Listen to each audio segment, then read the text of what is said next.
పండగలైనా పెళ్లిళ్ళైనా వస్త్రాలకు వేదిక ఒక్కటే, అదే ఎస్ఆర్ షాపింగ్ మాల్. ఫ్యామిలీ అంతటికి అన్లిమిటెడ్ ఆఫర్స్. కాళ్ళు లేకపోయినా బతకొచ్చు, చేతులు లేకపోయినా బతకొచ్చు, మాట్లాడలేకపోయినా, మాటలు వినపడకపోయినా నూరేళ్లు బతికేయచ్చు. కళ్ళు లేకపోయినా జీవితంలో ముందుకు కదిలిపోవచ్చు.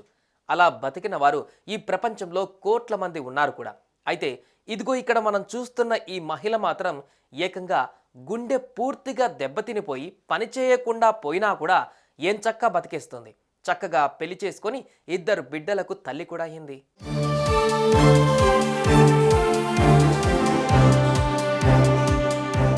చక్కటి చిరునవ్వుతో ఫోటోకు ఫోజ్ ఇస్తున్న సెల్వా హుస్సేన్ అనే 39 ఏళ్ల మహిళ బ్రిటన్లో నివసిస్తుంది. గుండె పూర్తిగా చెడిపోయి మృత్యువుకు 3 అంగుళాల దూరంలో నిలిచిన ఈమెకు వైద్యులు కృత్రిమ గుండెను అమర్చారు. ఆ ఆర్టిఫిషియల్ హార్ట్ను ఒక బ్యాగులో ఉంచి దాని నుంచి వచ్చిన 2 పైపులను ఆమె శరీరంలోకి పంపారు. ఆ కృత్రిమ గుండె పనిచేసేందుకు ఏర్పాటు చేసిన ఎలక్ట్రిక్ మోటార్ పంపు నిరంతరంగా పనిచేసేందుకు ఏకంగా 7 కిలోల బరువున్న బ్యాటరీని జత చేశారు. ఈ మొత్తం ఎక్విప్మెంట్ను నిరంతరం మోస్తూ సెల్వా హుస్సేన్ జీవితం గడుపుతోంది. ఆకాశమంత ఆత్మవిశ్వాసమే ఆలంబనంగా బిడ్డ పాపలతో కలకలలాడుతూ జీవిస్తున్న సెల్వా హుస్సేన్ కథను బ్రిటిష్ వారపత్రిక డైలీ మెయిల్ ప్రచురించింది. చిన్న చిన్న సమస్యలకే కలవరపడి జీవితాలను కడతేర్చుకుంటున్న వారు ఈ మహిళ జీవన యానం ఓ సందేశం అంటే కాదనగలమా?